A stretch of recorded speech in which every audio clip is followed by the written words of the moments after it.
నమస్కారం. Star hospital సుఖీభవకు స్వాగతం. Powered by rainbow hospital. చాప కింద నీరులా నిశ్శబ్ద హంతకిలా శరీరాన్ని చుట్టబెట్టేస్తూ చివరికి మొత్తం శరీరాన్ని వ్యాధుల కుంపటిలా మార్చేసే జీవితకాలపు జబ్బు మధుమేహాన్ని అదుపులో ఉంచుకునేందుకు ఏం చేయాలో, ఎలాంటి జాగ్రత్తలు తీసుకోవాలో తెలియజేసే ప్రత్యేక కథనంతో మీ ముందుకొస్తోంది నేటి సుఖీభవ. డయాబెటీస్, మధుమేహం, షుగర్ పేరేదైనా కావచ్చు. కానీ ఈ తీపి జబ్బు బారిన పడ్డాక ఇక శేష జీవితం అంతా దాన్ని అదుపులో ఉంచుకోవడానికి అష్ట కష్టాలు పడాలి. షుగర్ జబ్బును అదుపులో ఉంచుకోవడం తప్ప ప్రస్తుతం మన ముందు మరో పరిష్కారం లేదు. ఒంట్లో షుగర్ అదుపు తప్పితే అది మన తల వెంట్రుక మొదలుకొని కాలి గోటి వరకు అన్ని అవయవాలపై దాడి చేస్తుంది. మొత్తంగా ఒంటిని గుల్ల చేస్తుంది. ఈ విపత్తుల్ని నివారించుకునేందుకు మధుమేహాన్ని తప్పనిసరిగా అదుపులో ఉంచుకోవాలి. ఆహారంలో పథ్యాలు పాటించాలి. వేళకు మందులు మింగాలి. రోజు కాసేపైన వ్యాయామం చేయాలి. తరచూ రక్త పరీక్షలు చేయించుకుంటూ ఉండాలి. మధుమేహాన్ని అదుపులో ఉంచుకునే మార్గాల గురించి ఇప్పుడు తెలుసుకుందాం.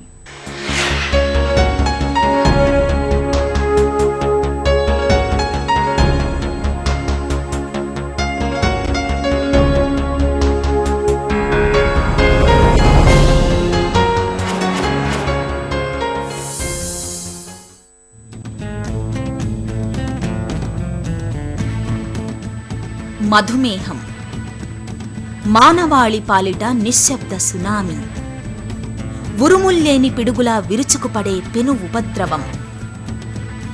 మధుమేహం స్వతహాగా ఒక వ్యాధి కాదు, కానీ మరెన్నో వ్యాధులకు మూలం. కళ్ళెం వేయకపోతే ఒళ్లంతా కబళిస్తుంది. దుర్భేద్యమైన రక్షణ వ్యవస్థను సైతం బీటలు వారుస్తుంది. తల నుంచి కాలి గోటిదాకా ఆపాదమస్తకం గుల్ల చేస్తుంది. కళ్ళు మొదలుకొని కిడ్నీల దాకా అన్ని అవయవాలను దెబ్బతీస్తుంది. మధుమేహాన్ని నిర్లక్ష్యం చేయడమంటే చేజేతులా సమస్యల్ని కొని తెచ్చుకోవడమే. అందుకే మధుమేహం బారిన పడ్డ తరువాత దాన్ని అదుపులో ఉంచుకునేందుకు అన్ని రకాలుగా తగిన జాగ్రత్తలు తీసుకోవాల్సిన అవసరం చాలా ఉంది. డయాబెటీస్ అనేది ఆహార నియమాల మీద ఆధారపడి ఉంటుంది. ఎందుకని మందుల వల్లనే మనం డయాబెటీస్ నియంత్రణలో ఉంచుకోవటం అనేది అంత సరికాదు. ఆ మందులతో పాటు మనం ఆహార వ్యాయామ నియమాలు కూడా కొన్ని ఖచ్చితంగా పాటించాలి. ఇది అందరికీ తెలిసిన విషయమే. డయాబెటీస్ అనేది ముఖ్యంగా మనం ఆహారంలో సరిపోయిన ఆహారం తీసుకోకపోవటం వలన, పోషకపు విలువలు ఉన్నటువంటి ఆహారం తీసుకోకపోవటం వలన, వ్యాయామం సరిగ్గా చేయకపోవటం వలన, ఇలాంటి కారణాల వలన డయాబెటీస్ వస్తుందని అందరికీ తెలుసు కదా. కాబట్టి మందుల మీదే మనం ఆధారపడి ముఖ్యంగా మందులు వేసుకుంటూ డయాబెటీస్ని నియంత్రణలో ఉంచుకోవటం అనేది జరిగే పని కాదు. దాంతోపాటు కొంతైనా ఆహార వ్యాయామ నియమాలు పాటించాలి. వ్యాయామం అంటే అందరికీ తెలిసిన విషయం. ఏదో మన శారీరక శ్రమ కలిగించేటువంటి ఎటువంటి పని చేసినా అది వ్యాయామం కిందే వస్తుంది. అంతేగాని కఠినమైన వ్యాయామాలు చేయక్కర్లేదు. మందులతోనే మనం డయాబెటీస్ నియంత్రణలో ఉంచుకోవచ్చు అనుకోవటం మాత్రం అంత మంచి విషయం కాదండి. మధుమేహంతో బాధపడుతున్నప్పుడు ఏం తినాలన్నా వెనక ముందు చూస్తుంటారు. తీపి వంటకాలు, తినుబండారాల్ని, తియ్యటి పళ్లను పూర్తిగా మానేస్తుంటారు. వరి అన్నాన్ని మానేసి ఒట్టి చపాతీలు, రాగి ముద్దలు తినడాన్ని అలవాటు చేసుకుంటారు. షుగర్ని అదుపులో ఉంచే గుణం ఉందన్న నమ్మకంతో కాకరకాయ, మెంతులు, పొడపత్రి ఆకులను చాలా తరచుగా తీసుకుంటూ ఉంటారు. నిజానికి మధుమేహులు ఆహార విషయంలో ఇంత కఠినమైన పథ్యాల్ని పాటించాల్సిన అవసరం లేదు. రక్తంలో గ్లూకోజు శాతాన్ని ఎప్పటికప్పుడు పరిశీలించుకుంటూ తగిన జాగ్రత్తలు తీసుకుంటూ ఉంటే ఇష్టమైన వాటిని కూడా ఎంచక్కా తినొచ్చని చెబుతారు డాక్టర్లు. డయాబెటీస్ రావడానికి ముఖ్యంగా ఒక కారణం ఏంటంటే మన ఆహారంలో మనం తీసుకోవాల్సిన జాగ్రత్తలు తీసుకోకపోవడం అన్నమాట. తర్వాత మనం ఆహారం తీసుకోవాల్సిన పరిమాణం కన్నా ఎక్కువ తీసుకున్నట్లయితే, అంటే మన శరీరానికి అవసరమైన దానికన్నా ఎక్కువగా ఆహారం తీసుకున్నట్లయితే ఆహారం మన శరీరంలో కొవ్వు పదార్థంగా నిలువ ఉండి అలా డయాబెటీస్ వచ్చే అవకాశం ఉంటుంది. అదే కాకుండా తీసుకునేటువంటి ఆహారంలో కొవ్వు పదార్థాలు ఎక్కువగా తీసుకున్నట్లయితే, అంటే నూనెలు, నెయ్యి, జంతు సంబంధించినటువంటి పదార్థాలు అన్నమాట. అంటే ఏంటంటే పాలు, వెన్న, మేగడ, నెయ్యి, ఇదే కాకుండా మాంస పదార్థాలు, కోడిగుడ్డు, ఇవన్నీ కాకుండా శాకాహారులు కూడా నూనె పదార్థాలు ఎక్కువగా తీసుకుంటూ ఉంటారు. అంటే మనకు తెలియకుండా మన శరీరంలో కొవ్వు పదార్థాలు వెళ్ళేవి ఏంటంటే వేరుశనగ పప్పు, కొబ్బరి, తర్వాత నువ్వులు, ఇలాంటివన్నీ కూడా శాకాహారులు ఎక్కువగా తీసుకునేటువంటి పదార్థాలు. వీటి ద్వారా కూడా మన రక్తంలోకి కొవ్వు పదార్థం ఎక్కువగా చేరే అవకాశం ఉంటుంది. కాబట్టి మాంసాహారులు మాత్రమే కొవ్వు పదార్థం ఎక్కువ తీసుకుంటారు, శాకాహారులు తీసుకోరు అనేది మాత్రం అది నిజం కాదు. శాకాహారులు కూడా కొవ్వు పదార్థం తీసుకుంటారు. ఇలాగా మనం తీసుకునేటువంటి ఆహారంలో కొవ్వు పదార్థం యొక్క పరిమాణం, అంటే దాని యొక్క శాతం ఎక్కువ అవటం వలన మన రక్తంలో కొవ్వు పదార్థం పెరుగుతుంది. అంటే కొలెస్ట్రాల్, ట్రైగ్లిజరైడ్ రూపంలో కొవ్వు పదార్థం పెరుగుతుంది. అలాగే కాకుండా చర్మం కింద పెరిగిపోయినటువంటి కొవ్వు, అలాగే కాలేయం చుట్టూ ఉండేటువంటి కొవ్వు పదార్థం పెరగడం వలన ఈ డయాబెటీస్ వచ్చే అవకాశం చాలా ఎక్కువగా ఉంటుంది. కాబట్టి మనం తీసుకునేటువంటి ఆహారంలో కొవ్వు పదార్థాన్ని తగ్గించుకున్నట్లయితే మనం, ఇది ఒక ముఖ్యమైన ఆహార నియమం అనమాట, ఇది తగ్గించుకున్నట్లయితే మనకు డయాబెటీస్ రావడానికి అవకాశం తక్కువ. ఒకవేళ వచ్చిన తర్వాత కూడా దాన్ని నియంత్రణలో ఉంచుకోవడానికి అవకాశాలు ఎక్కువగా ఉంటాయండి. రోజు కాసేపైనా వ్యాయామం చేయడం మధుమేహులకు చాలా చాలా మంచిది. నడక, జాగింగ్, ఈత కొట్టడం, యోగా వంటి తేలికపాటి వ్యాయామాలు చేయడం వల్ల రక్తంలో గ్లూకోజ్ నిల్వలు స్థిరంగా ఉంటాయని చెబుతారు డాక్టర్లు. మధుమేహులకు వ్యాయామం ఎంత ముఖ్యమో, వ్యాయామంతో షుగర్ జబ్బు ఎలా అదుపులో ఉంటుందో ఇప్పుడు తెలుసుకుందాం.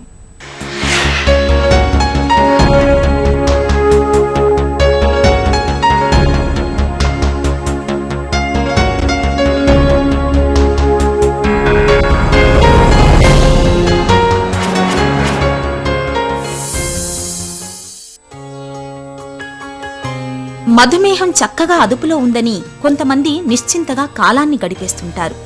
ఎంతకాలమైనా డాక్టర్ని కలవరు, పరీక్షలేమీ చేయించుకోరు.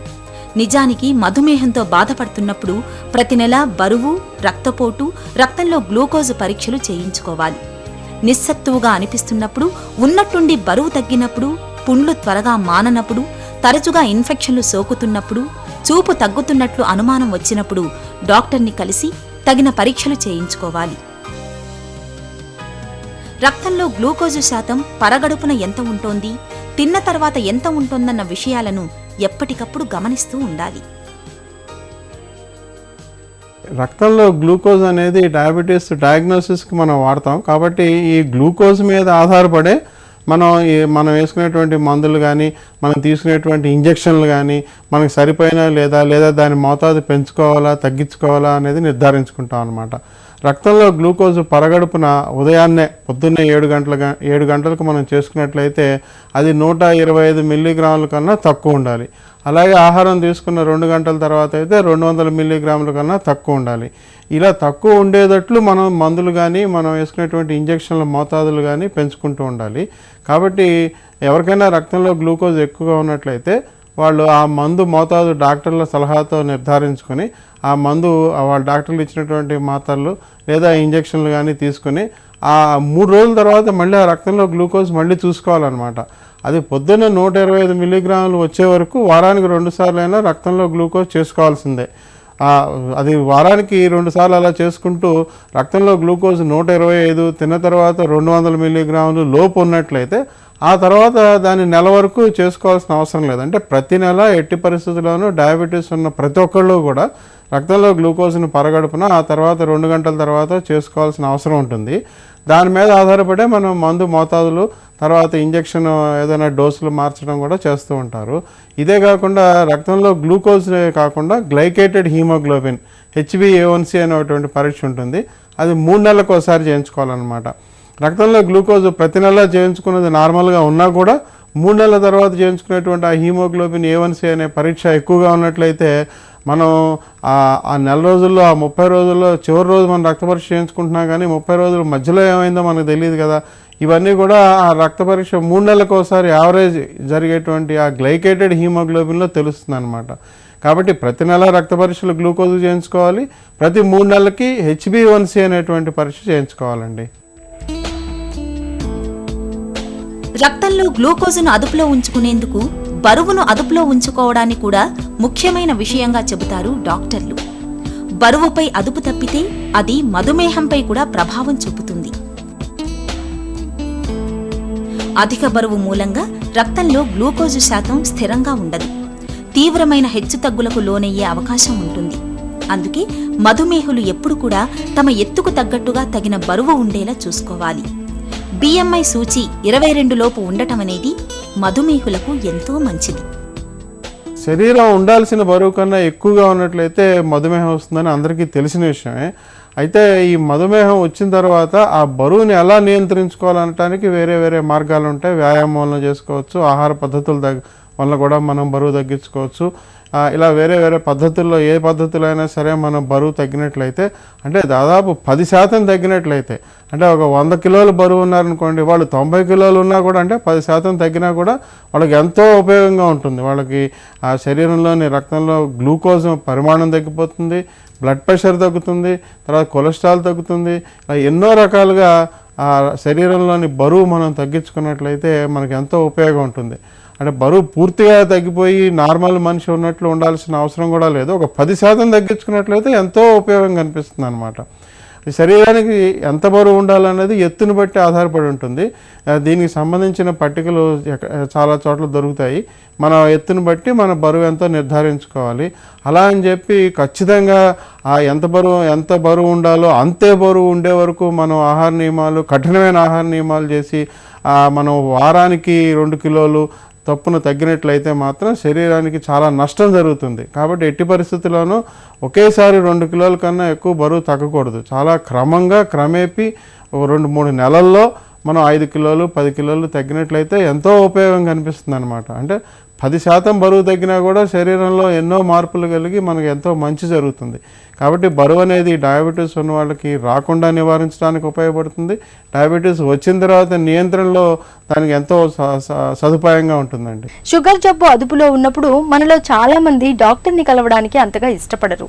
అంతా బాగానే ఉంది కదా, ఇప్పుడు డాక్టర్ దగ్గరకు వెళ్లాల్సిన అవసరం ఏముంది అని మిన్నకుండిపోతూ ఉంటారు. నిజానికి షుగర్ బారిన పడ్డాక అవసరం ఉన్నా లేకపోయినా తరచూ డాక్టర్ని కలవడం, సలహాలు సూచనల్ని తీసుకోవడం, అవసరమైన పరీక్షల్ని చేయించుకోవడం మర్చిపోకూడదు. మధుమేహులు తరచూ డాక్టర్ని కలవడం ఎంత ముఖ్యమో ఇప్పుడు చూద్దాం.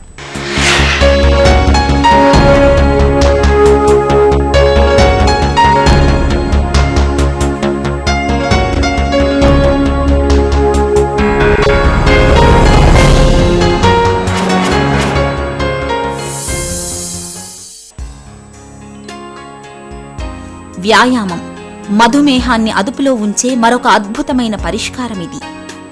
మందులు, ఆహారంతో పాటు ప్రతినిత్యం వ్యాయామం చేయడం వల్ల శరీరానికి చాలినంత శ్రమ లభించి రక్తంలో గ్లూకోజు శాతం చక్కగా అదుపులో ఉంటుంది. అధిక బరువు, హై బీపీ లాంటి సమస్యలు కూడా తగ్గుతాయి. ఒంట్లో చెడు కొలెస్ట్రాల్ తగ్గి మంచి కొలెస్ట్రాల్ పెరుగుతుంది. దీంతో డయాబెటీస్తో వచ్చే రక్తనాళాల సమస్యలు, గుండెపోటు ముప్పు చాలా వరకు తగ్గుతుంది. అన్నింటిలోకి చక్కనైన వ్యాయామం నడక. ప్రతిరోజు కనీసం అరగంట పాటైనా నడవటం మధుమేహుల ఆరోగ్యానికి చాలా మంచిది. వ్యాయామం అనేది, వ్యాయామ నియమాలు అనేవి డయాబెటీస్కి చాలా ముఖ్యం. వ్యాయామం గురించి చెప్పుకుంటే వీళ్ళు పెద్ద కఠినమైన వ్యాయామాలు చేయక్కర్లేదు. అంటే బరువులు ఎత్తడం కానీ, చాలా కష్టపడి పరిగెత్తడం కానీ చేయక్కర్లేదు. సాధారణమైన నడక, అంటే కొంచెం వేగంగా అన్నమాట. రోజుకి 20 నిమిషాల పాటు నడిచినట్లయితే అది చాలని చెప్తున్నారు. రోజుకి 20 నిమిషాల పాటు వారానికి 5 రోజులు నడిచినట్లయితే డయాబెటీస్ వాళ్ళకి సరిపోతుంది. నడక కూడా ఏంటంటే మరీ వేగంగా కూడా నడవక్కర్లేదు. ఎట్టి పరిస్థితుల్లోనూ గుండె, ఈ హార్ట్ బీట్ అనేది గుండె 120 సార్లు కన్నా ఎక్కువ కొట్టుకోకూడదు. నిమిషానికి 120 సార్లు గుండె కొట్టుకున్నట్లయితే డయాబెటీస్ ఉన్న వాళ్ళకి ఎంతో ప్రమాదం. డయాబెటీస్ వాళ్ళకి లోపల గుండెకు సంబంధించిన కొన్ని వ్యాధులు పడకుండా ఉంటాయి. కాబట్టి ఆ హార్ట్ మన యొక్క పల్స్ రేట్ అనమాట, మన నాడిని మనమే కౌంట్ చేసుకోవచ్చు. 120 కూడా పెరగకూడదు అనమాట, 120 రాకూడదు. రాకుండా మనం 20 నిమిషాల పాటు సాధారణమైన నడక నడిచినట్లయితే ఎంతో ఉపయోగంగా ఉంటుంది. చేయగలిగిన వాళ్ళు, అలవాటు ఉన్న వాళ్ళు అయితే సైకిల్ తొక్కచ్చు, తర్వాత ఈత కొట్టచ్చు. ఇలాంటి కొన్ని అలవాటుగా కొన్ని సంవత్సరాలుగా వాళ్ళకి తెలిసి చేస్తున్నట్లయితే చేయొచ్చు. అంతేగాని అలవాటు లేకుండా మొట్టమొదటిసారిగా మనం కఠినమైనటువంటి వ్యాయామాలు చేసినట్లయితే మనకి ఆ మేలుతో పాటు కీడు కూడా జరుగుతుంది. కాబట్టి కొంచెం జాగ్రత్తగా ఉండి డాక్టర్ సలహా పాటించి డయాబెటీస్ ఉన్నవాళ్ళు రోజుకి 20 నిమిషాల పాటు సాధారణమైన వేగంతో నడిచినట్లయితే ఆ మాత్రం సరిపోతుందని పెద్దలందరూ కూడా సలహా ఇస్తున్నారండి. మధుమేహం నియంత్రణలో ఉంటేనే ఆరోగ్యానికి నిబ్బరం. ప్రస్తుతానికైతే మధుమేహాన్ని అదుపులో ఉంచుకోవడం ఒక్కటే మన ముందున్న పరిష్కారం. రక్తంలో గ్లూకోజును నియంత్రణలో ఉంచేందుకు ఇవాళ మెట్ఫార్మిన్ వంటి చక్కటి మందులు మనకు అందుబాటులో ఉన్నాయి. మందుల మోతాదును ఎప్పటికప్పుడు సమీక్షించుకుంటూ ఉండాలి. రాబోయే రోజుల్లో 2-3 రకాల మాత్రలకు బదులుగా ఒకే మాత్రను తీసుకునే విధంగా పరిశోధనలు కూడా జరుగుతున్నాయి. అలాగే ఇన్సులిన్ వాడకంలో కూడా తగిన జాగ్రత్తలు తీసుకోవాలి. అవసరమైతే డాక్టర్ల సలహా తీసుకోవాలి. మధుమేహాన్ని ఎంత ఖచ్చితంగా నియంత్రించుకుంటే మన ఆరోగ్యం అంత బాగుంటుందని గుర్తుంచుకోవాలి. డయాబెటీస్ ఉన్నవాళ్ళు తీసుకునే మాత్రలు ఉన్నాయంటే దాదాపు 40 ఏళ్ళు తర్వాత డయాబెటీస్ వచ్చిన వాళ్ళు అయితే జీవితాంతం మాత్రలు తీసుకుంటారు. అప్పుడప్పుడు ఇన్సులిన్ ఇంజెక్షన్ తీసుకోవాల్సిన అవసరం ఉంటుంది. కానీ ముఖ్యంగా వీళ్ళు డయాబెటీస్కి సంబంధించిన మాత్రలతోనే డయాబెటీస్ నియంత్రణలో ఉంచుకోవచ్చు అనమాట. కానీ 15 ఏళ్ళలోపు డయాబెటీస్ వచ్చిన పిల్లలు కానీ వాళ్ళు చిన్నపిల్లలు ఉన్నట్లయితే వాళ్ళకి డయాబెటీస్కి మాత్రలు కాకుండా ఇన్సులినే జీవితాంతం ఇవ్వాల్సి ఉంటుంది.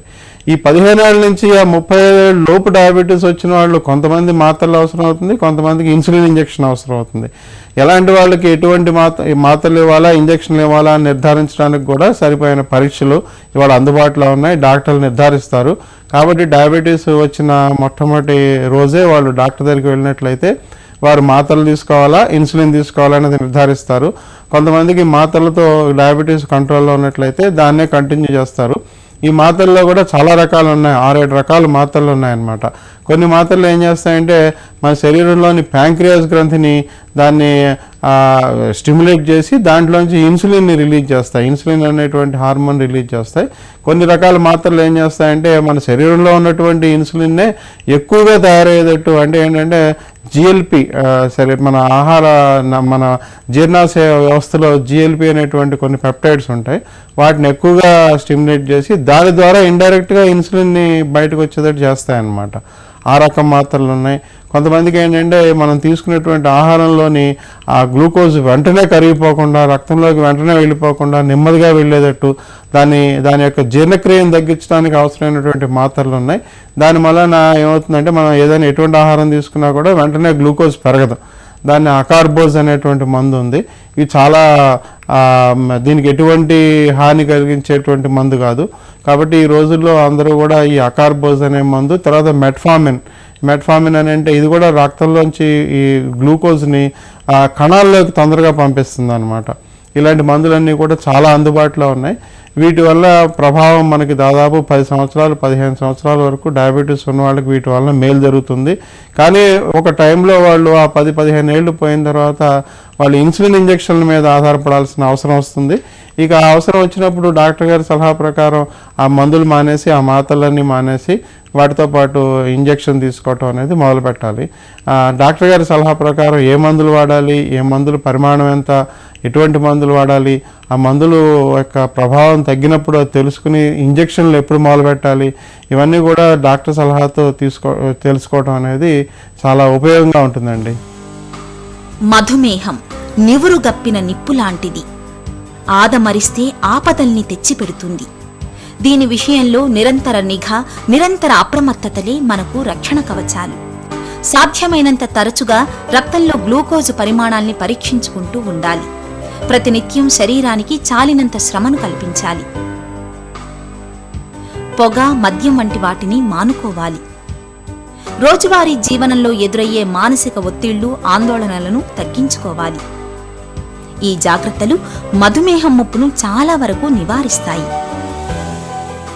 మధుమేహాన్ని అదుపులో ఉంచుకునేందుకు ఆహారంలో పథ్యాలు పాటించాలి. వేళకు మందులు మింగాలి. రోజు కాసేపైన వ్యాయామం చేయాలి. ఈ జాగ్రత్తలతో పాటు తరచూ రక్త పరీక్షలు చేయించుకుంటూ ఉండాలి.